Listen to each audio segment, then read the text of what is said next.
मोक्षमार्गस्य नेतारम् भेत्तारं कर्मभूभृताम् ज्ञातारं विश्वतत्त्वानां वन्दे तत्गुणलब्धये। त्रैकाल्यं द्रव्यषट्कम् नवपदसहितं जीवषट्कायनेशा पञ्चान्ये चास्तिकाया व्रतसमितिगति ज्ञानचारेत्रभेदाः इत्येतन्मोक्षमूलम् त्रिभुवनमहिते प्रोक्तुमर्हद्भिरीशैः प्रत्येति श्रद्दधाति स्पृशति च मतिमान् यः स वै शुद्धद्रष्टि। सिद्धे च यप्यसिद्धे चौविहाय राहिणाफलम् पत्ते वन्दिता अर्हन्ते वोच्छम् आराहणाकमसो ओच्चोवणमोच्चवणम् निवहनं साहनं च नीच्छरणम् दंसननाणचरितं तवाणमाराहणाभणिया। सम्यक् दर्शनज्ञान चारित्राणि मोक्षमार्गः। तत्त्वार्थश्रद्धानं सम्यक् दर्शनं तन्निसर्गादधिगमाद्वा जीवा जीवाश्रवबन्ध संवर निर्जरा मोक्षास्तत्त्वम्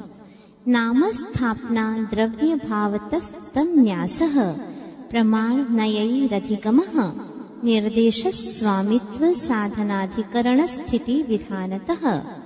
सत्सङ्ख्याक्षेत्रस्पर्शन कालान्तरभावाल्पबहुत्वैश्च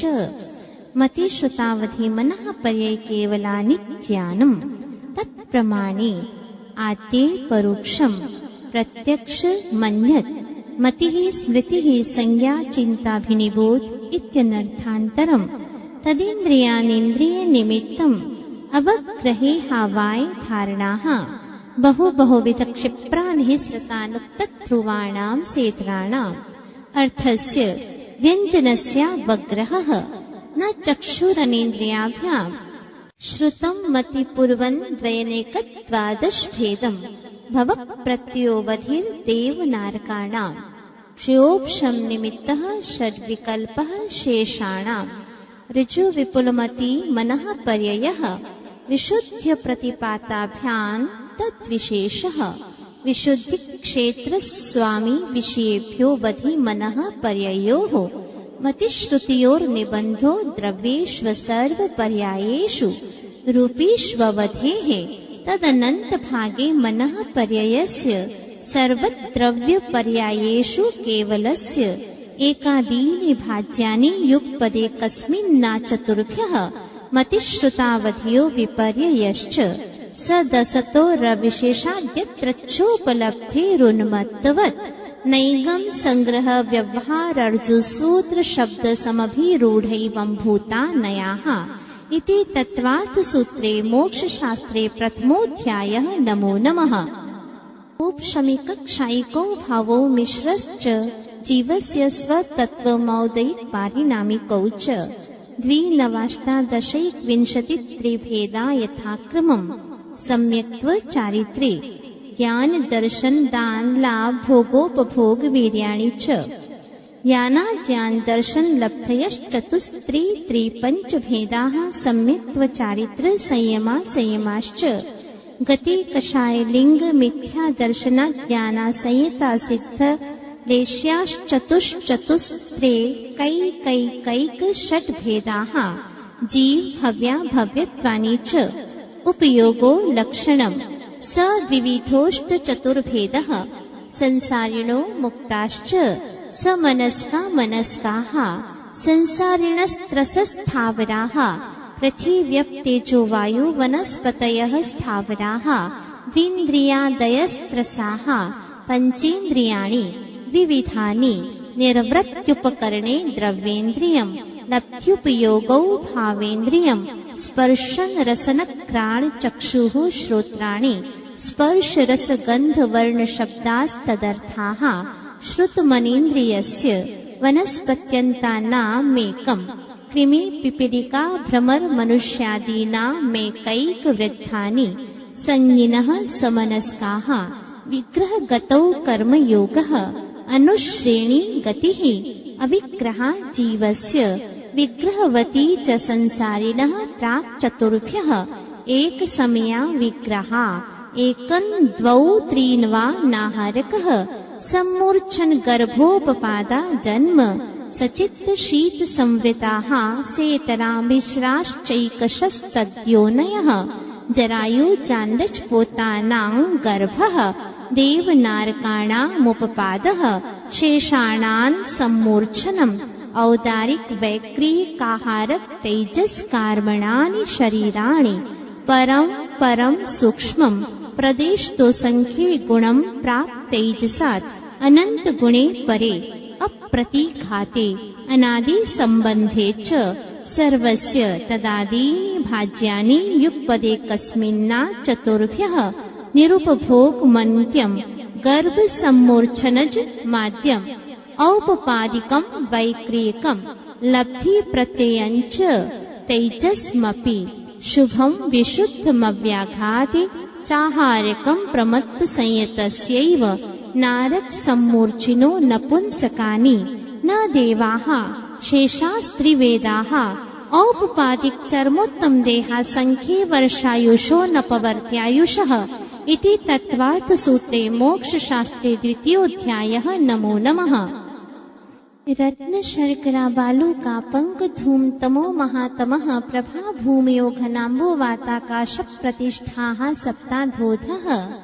तासु 30 पंचविंशति पंचदश दश त्रिपंचोनैक नरकशत सहस्राणि पंच चैव यथाक्रमम् नारका नित्याशुभतरलेश्या परिणाम देह वेदना विक्रियाः परस्परो दीरित दुःखाः संक्लिष्टासुरोदीरित दुःखाश्च प्राक् चतुर्थ्याः तेष्वेकत्रिसप्तदश सप्तदश द्वाविंशति त्रयस्त्रिंशत् सागरोपमा सत्त्वानां परास्थितिः जम्बूद्वीप लवणोदादयः शुभनामानो द्वीप समुद्राः द्विर्विष्कम्भाः पूर्व परिक्षेपिणो वलया कृतयः तन्मध्ये मेरुनाभिर्वृत्तो योजन शतसहस्र विष्कम्भो जम्बूद्वीपः भरत हैमवत हरिविदेह रम्यक हैरण्यवतैरावत वर्षाः क्षेत्राणि तद्विभाजिनः पूर्वापरायता हिमवन् महाहिमवन् निषधनील रुक्मी शिखरिणो वर्षधर पर्वताः हेमार्जुन तपनीय वैडूर्य रजत हेममयाः मणि विचित्र पार्श्वा उपरि मूले च तुल्य विस्ताराः पद्म महापद्म तिकिंच केसरी महापुंडरीक पुंडरीका हृदास्तेषामुपरि प्रथमो योजन सहस्रायामस्तदर्ध विष्कम्भो हृदः 10 योजनावगाहः तन्मध्ये योजनं पुष्करम् तद्विगुणद्विगुणा हृदाः पुष्कराणि च तन्निवासिन्यो देव्यः श्री ह्री धृति कीर्ति बुद्धि लक्ष्म्यः पल्योपमस्थितयः ससामानिक परिषत्काः गंगा सिंधु रोहित द्रोहितास्य हरिद्धरिकान्ता सीता सीतोदा नारी नरकान्ता सुवर्ण रूप्यकूला रक्ता रक्तोदाः सरितस्तन्मध्यगाः द्वयोर्द्वयोः पूर्वाः पूर्वगाः शेषास्त्वपरगाः 14 नदी सहस्र परिवृता गंगा सिन्ध्वादयो नद्यः भरतः 26 पंचयोजन शत विस्तारः 6 भागा योजनस्य तद्विगुण द्विगुण विस्तारा वर्षधर वर्षा विदेहान्ताः उत्तरा दक्षिण तुल्याः भर्तैरावत्योर्वृद्धिर्हासौ 6 सम्याभ्यामुत्सर्पिण्यवसर्पिणीभ्याम् ताभ्यामपरा भूमियोवस्थिताः एक द्वित्रिपल्योपम स्थितियो हैमवतकहारी वर्षक दैव कुर्वकाः तथोत्तराः विदेहेषु संख्ये कालाः भरतस्य विष्कम्भो जम्बूद्वीपस्य 90 शतभागः द्विर्धातकी खण्डे पुष्करार्धे च प्राङ्मानुषोत्तरान् मनुष्याः आर्याम्लेच्छाश्च भर्तैरावत विदेहाः कर्म भूमियो यत्र देव कुरुत्तर कुरुभ्यः त्रिस्थिते परावरे त्रिपल्योपमान्तर मुहूर्ते तिर्यग्योनि जानाञ्च इति तत्त्वार्थसूत्रे मोक्षशास्त्रे तृतीयोऽध्यायः। नमो नमः। देवाश्चतुर्निकायाः आदितस्त्रिषु पीतान्तलेश्याः दशाष्टपञ्चद्वादश विकल्पाः कल्पोपपन्नपर्यन्ताः इन्द्रसामानिकत्रायस्त्रिंश पारिषदात्मरक्षलोकपालानेक प्रकीर्णकाभियोग्य किल्बिषिकाश्चैकशः त्रायस्त्रिंश लोकपालवर्ज्याव्यन्तर्ज्योतिष्काः पूर्वयोर्द्वीन्द्राः कायप्रविचारा ऐशानात् शेषाः स्पर्शरूप शब्द मनः प्रविचाराः परे प्रविचाराः भवनवासिनो सुरनाग विद्युत् सुपर्णाग्नि वातस्तनितो दधि द्वीप्तिकुमाराः व्यन्तराः किन्नर किंपुरुष महोरक गन्धर्व यक्ष राक्षस भूत पिशाचाः ज्योतिष्काः सूर्या चन्द्रमसौ ग्रह नक्षत्र प्रकीर्ण तारकाश्च मेरु प्रदक्षिणा नित्यगतियो नृलोके तत्कृतः कालविभागः बहिरवस्थिताः वैमानिकाः कल्पोपपन्नाः कल्पातीताश्च उपर्युपरि सौधर्मैशान सानत कुमार महेन्द्र ब्रह्म ब्रह्मोत्तर लांतव कापिष्ट शुक्र महाशुक्र शतार सहस्रारे श्वानत प्राणतियो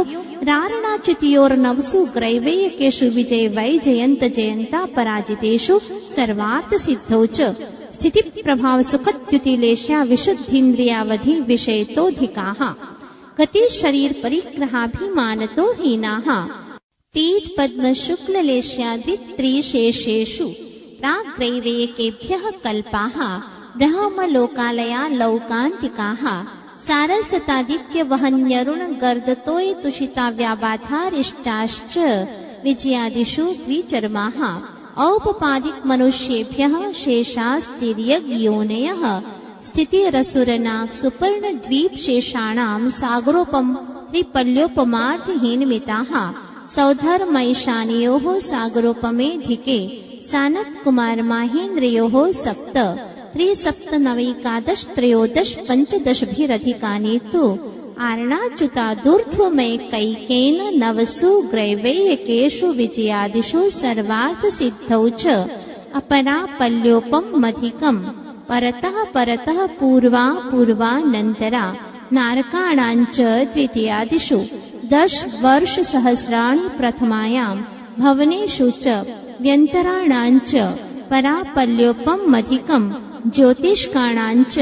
तदष्टभागोपरा लौकान्तिकानामष्टौ सागरोपमाणि सर्वेषाम् इति तत्त्वार्थसूत्रे मोक्षशास्त्रे चतुर्थोऽध्यायः। नमो नमः। अजीवकाया धर्माधर्माकाश पुद्गलाः द्रव्याणि जीवाश्च नित्यावस्थितान्यरूपाणि रूपिणः पुद्गलाः आकाशादेकद्रव्याणि निष्क्रियाणि च असङ्ख्येयाः प्रदेशा धर्माधर्मैकजीवानाम् आकाशस्यानन्ताः सङ्ख्ययासङ्ख्ययाश्च पुद्गलानाम् नाणोः लोकाकाशे वगाहः धर्माधर्मयोः कृत्स्ने एकप्रदेशादिषु भाज्यः पुद्गलानाम् असङ्ख्ये भागादिषु जीवानाम् प्रदेश संहार विसर्पाभ्याम् प्रदीपवत् गतिस्थित्युपग्रहो धर्माधर्मयोरुपकारः आकाशस्यावगाहः शरीर वाङ् मनः प्राणापानाः पुद्गलानाम् सुख दुःख जीवित मरणोपग्रहाश्च परस्परोपग्रहो जीवानाम् वर्तना परिणामक्रियाः परत्वापरत्वे च कालस्य स्पर्श रस गन्ध वर्णवन्तः पुद्गलाः शब्द बन्ध सौक्ष्म स्थौल्य संस्थान भेद तमश्छाया तपोद्योतवन्तश्च अणवः स्कन्धाश्च भेद संघातेभ्य उत्पद्यन्ते भेदादणुः भेद संघाताभ्याम् चाक्षुषः सद्द्रव्यलक्षणम् उत्पाद व्यय द्रव्ययुक्तं सत् तद्भावाव्ययम् नित्यम् अर्पितानर्पित सिद्धेः स्निग्ध रुक्षत्वात् बन्धः न जघन्य गुणानाम् गुणसाम्ये सदृशानाम् द्व्यधिकादि गुणानाम् तु बन्धेधिकौ पारिणामिकौ च गुणपर्यवत् द्रव्यम् कालश्च सोऽनन्त समयः द्रव्याश्रया निर्गुणा गुणाः तद्भावः परिणामः इति तत्त्वार्थसूत्रे मोक्षशास्त्रे पंचमोऽध्यायः। नमो नमः। काय वाङ् मनः कर्मयोगः स आश्रवः शुभः पुण्यस्य शुभः पापस्य स कषाया कषाययोः साम्प्रदायिकेर्यापथयोः इन्द्रिय कषाय व्रतक्रियाः पंचविंशति संख्याः पूर्वस्य भेदाः तीव्र मंद ज्ञाता ज्ञात भावाधिकरण वीर्य विशेषेभ्यस्तद् विशेषः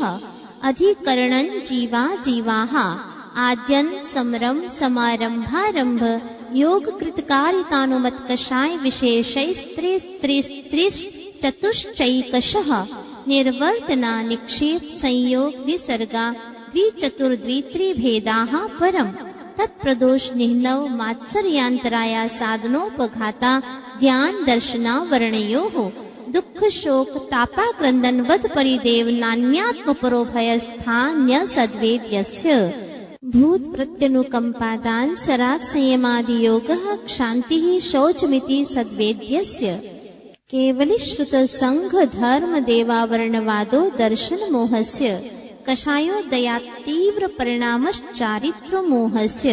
बह्वारंभ परिग्रहत्वन्नारकस्यायुषः माया तैर्यग्योनस्य अल्पारंभ परिग्रहत्वं मानुषस्य स्वभाव मार्दवञ्च निःशील व्रतत्वञ्च सर्वेषां सराग संयमा काम निर्जरा बाल तपांसी दैवस्य सम्यक्त्वञ्च योग वक्रता विसंवादनञ्चा शुभस्य नाम्नः तद्विपरीतं शुभस्य दर्शन विशुद्धिर्विनय संपन्नता शील व्रतेष्वनतिचारो भीक्ष्ण ज्ञानोपयोग संवेगो शक्ति तस्त्याग तपसी साधु समाधिर वैयावृत्य करणमर्हदाचार्य बहुश्रुत प्रवचन भक्ति रावश्यका परिहानिर मार्ग प्रभावना प्रवचन वत्सलत्वमिति तीर्थकरत्वस्य परात्मनिंदा प्रशंसे सदसत् गुणोच्छादनोद्भावने च नीचैर्गोत्रस्य तद्विपर्ययो नीचैर्वृत्त्यनुत्सेकौ चोत्तरस्य विघ्नकरणमन्तरायस्य इति तत्त्वार्थसूत्रे मोक्षशास्त्रे षष्ठोऽध्यायः। नमो नमः। हिंसा नृतस्तेया ब्रह्म परिग्रहेभ्यो व्यरतिर्वृतम् देश सर्वतोऽनुमहति तत्स्थैर्यार्थं भावनाः पंच वाङ् मनोगुप्तिर्यादान् निक्षेपण समेत्यालोकित पान भोजनानि पंच क्रोध लोभ भीरुत्व हास्य प्रत्याख्यानान्यनुवीचि भाषणं च पंच शून्यागार विमोचितावास परोपरोधाकरण भैक्ष शुद्धि सधर्मा विसंवादाः पंच स्त्री राग कथा श्रवण तन्मनोहरांग निरीक्षण पूर्वरतानुस्मरण व्रश्रेष्ठ रस स्व शरीर संस्कार त्यागाः पंच मनोज्ञेन्द्रिय विषय राग द्वेष वर्जनानि पंच हिंसादिष्वेहा मुत्रापायावद्य दर्शनम दुःखमेव वा मैत्री प्रमोद कारुण्य माध्यस्थ्यानि च सत्वगुणाधिक क्लिश्यमाना विनयेषु जगत्काय स्वभावौ वा संवेग वैराग्यार्थम प्रमत्त योगात् प्राण व्यप्रोपणं हिंसा असदभिधान मन्द्रितम अदत्ता दानंस्तेयम् मैथुनम ब्रह्म मूर्छा परिग्रहः निशल्यो व्रति अगार्यनगारश्च अणुव्रतो गारी दिक्तेशानर्थ दंड विरति सामायिक प्रोषधोपवासोपभोग परिभोग परिमाणातिथि संविभाग व्रत संपन्नश्च मारणान्तिकीं संलेखनान् जोषिता शंका कांक्षा विचिकित्सान्य दृष्टि प्रशंसा संस्तवाः सम्यक् दृष्टेरतिचाराः व्रतशीलेषु पंच यथाक्रमम् बन्धवदच्छेदाति भारारोपणान्न पान निरोधाः मिथ्योपदेशरहो व्याख्यान कूटलेखक क्रियान्यासापहार साकार मंत्र भेदाः स्तेन प्रयोक्तदारतादान विरुद्ध राज्यातिक्रम हीनाधिक मानोन्मान प्रतिरूपक व्यवहाराः पर विवाह करणे त्वरिका परिग्रहिता गमनानंग क्रीडा कामतीव्राभिनिवेशाः क्षेत्र वास्तु हिरण्य सुवर्ण धन धान्य दासी दास कुप्य भाण्ड प्रमाणातिक्रमाः ऊर्ध्वाधस्तिर्यक् व्यतिक्रम क्षेत्र वृद्धि स्मृत्यन्तराधानानि आनयन प्रेष्य प्रयोग शब्द रूपानुपात पुद्गलक्षेपाः कंदर्प कौतुकुच्च मोखर्यास मिक्षाधिकरणोपभोग परिभोगानर्थज्ञानि योग दुः प्रणिधानानादर स्मृत्यनुपस्थानानि अप्रत्यवेक्षिता प्रमार्जितोत्सर्गादान संस्तरोपक्रमणानादर स्मृत्यनुपस्थानानि सचित्त संबंध सम्मिश्राभिषव दुः पक्वाहाराः सचित्त निक्षेपाभिधान परव्यपदेश मात्सर्य कालातिक्रमाः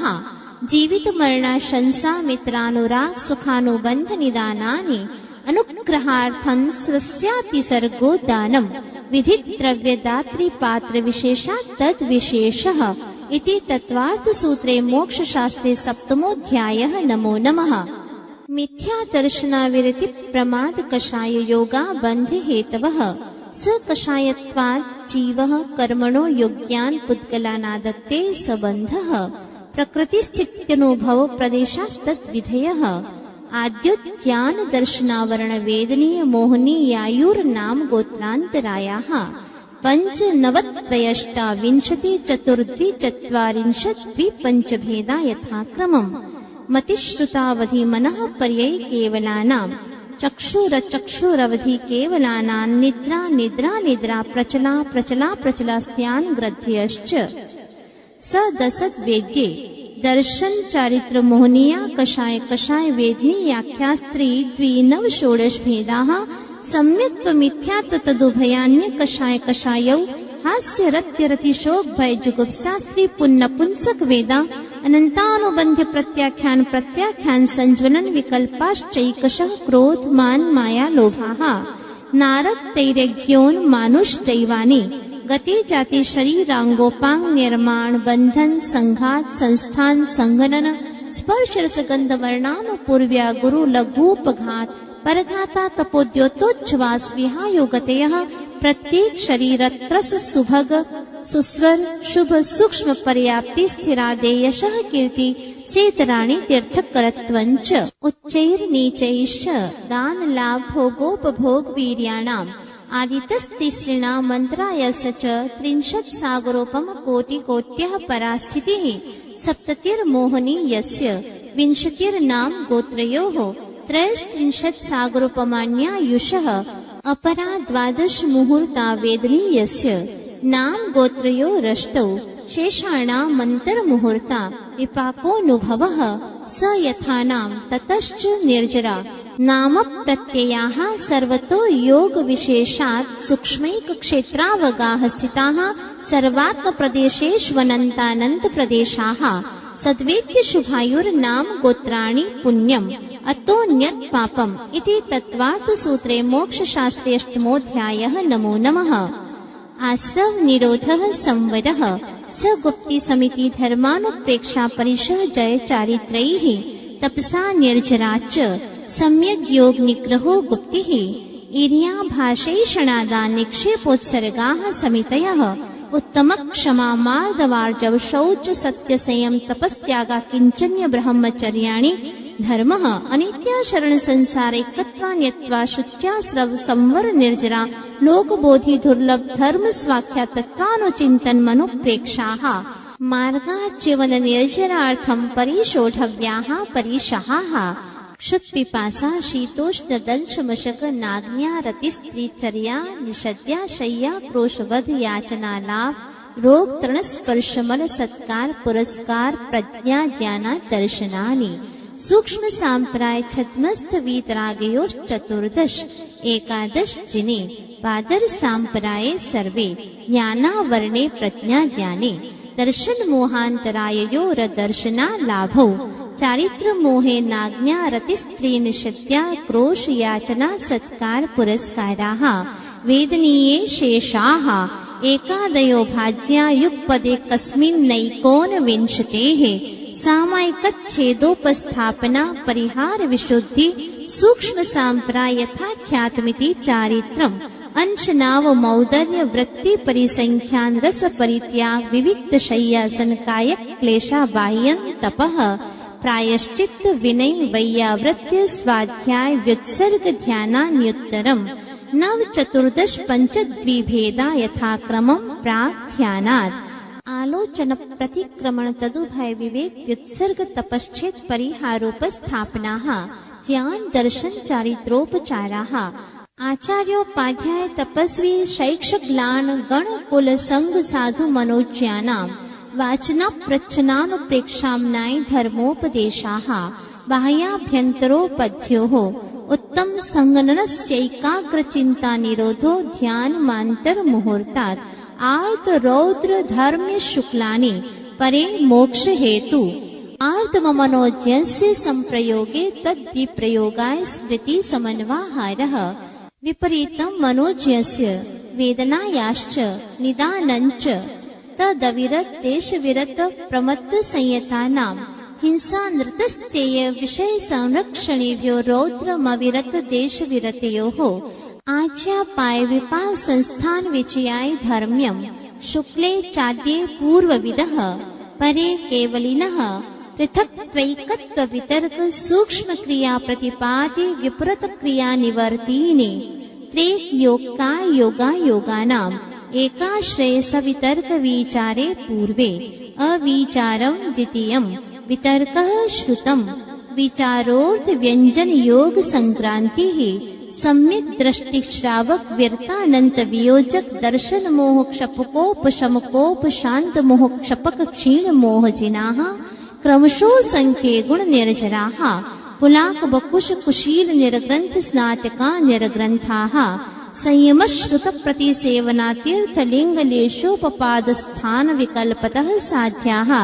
इति तत्वार्थ सूत्रे मोक्ष शास्त्रे नवमोऽध्यायः। नमो नमः। मोहक्षयाज्ञान दर्शना वर्णांतराय क्षयाच्च केवलम् बंध हेतु भाव निर्जराभ्यां कृष्ण कर्म विप्रमोक्षो मोक्षः औपशमिकानि भव्यत्वानांच अन्यत्र केवल सम्यक्त्व ज्ञान दर्शन सिद्धत्वेभ्यः तदनंतर मूर्ध्वं गच्छत्यालोकान्तात् पूर्व प्रयोगादसंगत्वात् बन्धच्छेदात् तथा गति परिणामाच्च आवित्त कुलाल चक्रवत व्यपगत लेपालाम्बु वदेरण्ड बीज वदग्नि शिखावच्च धर्मास्तिकाया भावात् क्षेत्र काल गति लिंग तीर्थ चारित्र प्रत्येक बुद्ध बोधित ज्ञानावगाहनांतर संख्याल्प बहुत्वतः साध्याः इति तत्वार्थ सूत्रे मोक्ष शास्त्रे दशमोऽध्यायः। नमो नमः। अक्षर मात्र पदस्वरहीनं व्यञ्जन संधि विवर्जित रेफं साधु विरत्रमक्षमितव्यं को न विमुह्यति शास्त्र समुद्रे दशाध्याये परिच्छिन्ने तत्त्वार्थे पठिते सति फलं स्यादुपवासस्य भाषितं मुनिपुङ्गवैः तत्त्वार्थसूत्रकर्तारं वृद्धपिच्छोपरक्षितम् वन्दे गणीन्द्रसञ्जात उमास्वामी मुनीश्वरम् उमास्वामी मुनीश्वरम् उमास्वामी मुनीश्वरम्।